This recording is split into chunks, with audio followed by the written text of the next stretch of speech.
ये बहुत शुक्रिया आपका, आपने ओके, इतनी तो इन्फॉर्मेशन आपका दी। भी शुक्रिया बहुत जी, बहुत मुबारक हो खुश आपको। रहें, थैंक आप यू। कैनेडियन आज ऑफिशियली बन चुके हैं। आप चलिए पहुंचे। अस्सलाम वालेकुम जी, कैसे हैं आप लोग? मेरा नाम है आसिम और आज मेरे साथ मेरे चाचू हैं। तो इनका आज सिटीज़न ओथ है, सिटीज़नशिप ओथ है कनाडा में। और इनसे आज पूछते हैं इनका जो सिटीज़नशिप ओथ आज हो रहा है वो कितने पीआर के कितने अरसे बाद जो है वो अप्लाई कर रहे हैं और क्या प्रोसीजर है, तो उसके बारे में। अस्सलाम वालेकुम। तो सबसे पहले तो आपको बहुत बहुत मुबारक हो आज। Thank you very much. और तो ये बताएं कि इस पूरे प्रोसीजर के बारे में हमें थोड़ा सा ना बता दें। हाँ, सबसे पहले तो मैं आपका शुक्रिया अदा करता हूँ। ये प्रोसीजर सारा आपने ही मुझे बताया है, तो उस पे अमल करते हुए आज माशाल्लाह मेरा आज ओथ है। तो सबसे पहले ये कि मैं 2018 में इमिग्रेशन ली और तकरीबन 3 साल यहाँ गुजारे। 3 साल गुजारने के बाद आदमी फिर सिटीजनशिप के लिए अप्लाई कर सकता है। वो हमने अप्लाई किया तकरीबन जनवरी 2022 में। तो दरमियान में पाकिस्तान भी चले गए थे, उसमें वो थोड़ा गैप आ गया था, तो हम अक्टूबर के बजाय हमने जनवरी 2022 में किया, 3-4 महीने बाद। तो फिर वो एप्लीकेशन चली गई मार्च में तकरीबन। उन्होंने हमसे पूछा कि पासपोर्ट में कुछ गैप है, तो वो गैप उसकी क्लैरिफिकेशन मैंने दी, तो उन्होंने एक्सेप्ट कर ली। ठीक। उसके बाद तकरीबन 1 साल 2 महीने में ये मतलब उन्होंने मुझे कंफर्म किया कि आपका वो था आज 6 जून को हो रहा है। तो तो इसके लिए वो इंग्लिश का कुछ करना पड़ा आपको? इंग्लिश का 54 एंड अबव जो सिटीजन होते हैं उनके लिए इंग्लिश टेस्ट नहीं होता। ठीक है। बाकी जो जूनियर हैं मतलब 54 से लेस होते हैं उनका इंग्लिश टेस्ट वगैरह होता है। बहरहाल इंग्लिश मुझे आती है, मैं इंग्लिश नहीं, वो टेस्ट तो पास आपको माशाल्लाह कर पता सकता है, हूँ। आपने सब बच्चों को पढ़ाया है अच्छी हाँ, तरह, खुद ही आपकी इंग्लिश माशाल्लाह बहुत अच्छी है।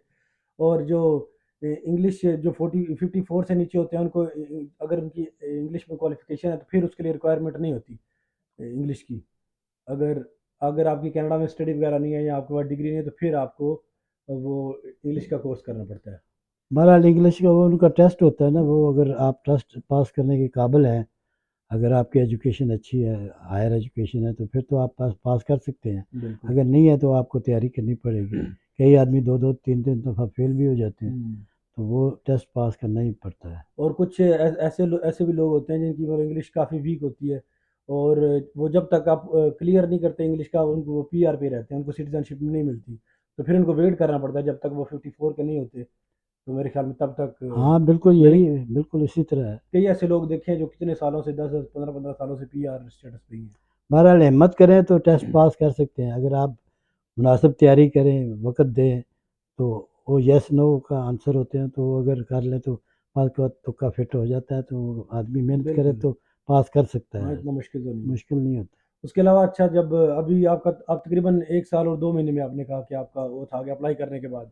नॉर्मली साल में आ जाता है, लेकिन वो दरमियान में उन्होंने ऑब्जेक्शन रेज़ किया, उसमें तकरीबन 2 महीने लग गए, ठीक हो तो इस गया। वजह से लेट हुआ है। तो अब इसका अब ऑनलाइन है ये आपका सारा?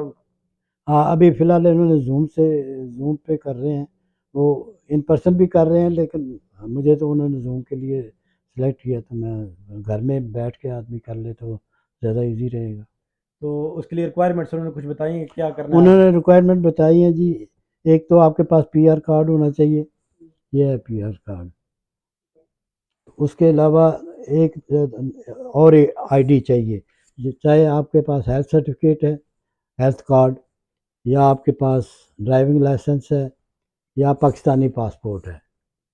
तो इनमें से कोई भी दो चीज़ें होनी चाहिए, जिसमें पीआर कार्ड जो है वो ज़रूरी है। अब जब सेरेमनी होगी तो ये पीआर कार्ड को मुझे काटना पड़ेगा। उसके बाद वो मुझे एक फॉर्म देंगे सिटीजनशिप सर्टिफिकेट के लिए, तो वो उसको सेरेमनी के बाद मैं उनको मेल करूँगा। विद इन 20 डेज़ और 1 मंथ वो सिटीजनशिप सर्टिफिकेट मेरे पास आ जाएगा, और उसके बाद मैं सिटीजन यानी पासपोर्ट वगैरह के लिए अप्लाई कर सकता हूँ। बिल्कुल।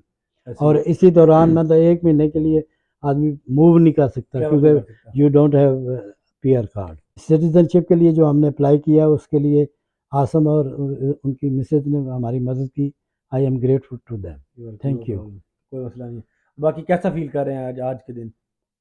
अभी थोड़ी अब देर बाद आपकी आपकी ओथ सेरेमनी होने वाली है। It is interesting and exciting, but माशाल्लाह। पहले हम पाकिस्तान के वफ़ादार थे, अब हम कनाडा के भी वफ़ादार होंगे बिल्कुल इंशाल्लाह। ऐसे ही। चलें तो ठीक है पहले आपको। पाकिस्तान की खिदमत की, अब कनाडा की भी खिदमत करेंगे जितनी हो सकती है। हाँ।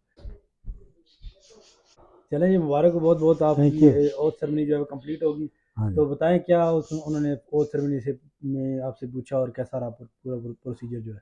हाँ जी, सबसे पहले तो मैंने ज़ूम लिंक पे ऑन किया उसको, और तकरीबन 10-15 मिनट हम इंतज़ार करते रहे। उन्होंने कहा कि दे विल यानी someone will come and advise us about the ceremony.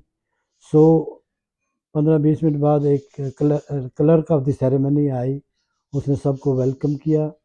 फिर थोड़ी देर में उसने सबका मतलब उनको वेलकम करने के बाद फिर एक और रजिस्ट्रेशन क्लर्क आई, उसने सब पूछा, इन्फॉर्मेशन मेरी चेक की, नाम पूछा, डेट ऑफ बर्थ और ये एड्रेस वगैरह सारा चेक करके सबसे पहले आईडीज़ मांगी। तो मैंने आप उसको पीआर कार्ड दिखाया, फिर ड्राइविंग लाइसेंस दिखाया, दो वो आईडीज़ मांगते थे वो देख ली उसने। तो फिर उसने जब शी वाज सेटिस्फाइड उसने कहा कि आप पीआर कार्ड को 4 कोनों में काटो। तो वो मैंने फिर 4 कोने उसके सामने काट दिया, और उसने मुझे बता दिया कि ये 1-2 से 4 हफ्ते लगते हैं सिटीज़नशिप सर्टिफिकेट आने में, उस वक्त तक आप ट्रैवल नहीं कर सकते। जब सिटीज़नशिप सर्टिफिकेट आ जाएगा तो then I can apply for the Canadian passport. तो इस तरह सेरेमनी में उसके बाद फिर हम फिर दोबारा वेटिंग रूम में चले गए, सारे कैंडिडेट उधर थे। फिर तकरीबन कितने थे। तकरीबन 130 आदमियों का ये ग्रुप था। अच्छा। तो 130 आदमी all over Canada. All over Canada मुख्तलिफ जगहों के थे। और इवन जज जो थी वो नोवा स्कोशिया हैलिफैक्स से यानी ऑनलाइन उसने ओथ लिया, जज ने ओथ लिया हमसे।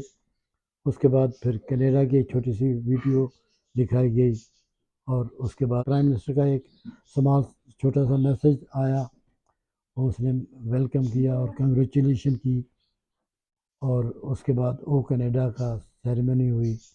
फिर उन्होंने बताया कि हमने सिटीजन सर्टिफिकेट कहाँ भेजना है, तो उसकी इंफॉर्मेशन वगैरह हमने नोट कर ली, और उसके बाद मैंने वो सर्टिफिकेट साइन किया। तो आसम और हमने मिलके भेज दिया उधर। Now I am waiting for the citizenship certificate. वो कितने दिनों में आएगा। 2 से 4 हफ्ते के दरमियान में। उसके बाद फिर पासपोर्ट अप्लाई करना पड़ेगा। वो जब सर्टिफिकेट आ जाएगा उसके बाद फिर आप पासपोर्ट के लिए अप्लाई कर सकते हैं। बिल्कुल। चलें सही है। तो ये जो ओथ लेते हैं आपको कनाडा में होना चाहिए या आप कहीं भी हो सकते हैं दुनिया में। ओथ कनाडा में होगा तो तब भी होगा, अदरवाइज नहीं बिल्कुल हाँ, कनाडा में होता। होना पड़ता है। कई आदमी एक एक कैंडिडेट वो गाड़ी में थी, तो उन्होंने कहा कि जब तक गाड़ी आप रोक के, या मतलब बाद में उसकी अभी क्लैरिफिकेशन होनी थी, पता नहीं उसका एक्सेप्ट हुआ या नहीं हुआ।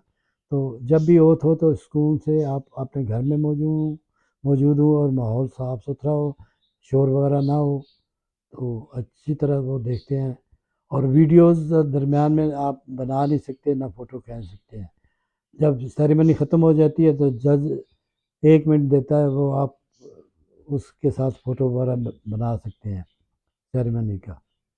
चलें सही है, बहुत शुक्रिया आपका, तो आपने इतनी किस इन्फॉर्मेशन आपका दी। भी शुक्रिया बहुत जी, बहुत मुबारक हो खुश आपको। रहें, आप थैंक यू। कनेडियन आज ऑफिशियली बन चुके हैं। आप चलिए पहुँचे। चलें जी, आप अपना ख्याल थैंक रखिएगा, यू। और वीडियो पसंद आई हो तो आप लाइक करें और चैनल को भी सब्सक्राइब करें। और अपना ख्याल या रखिएगा।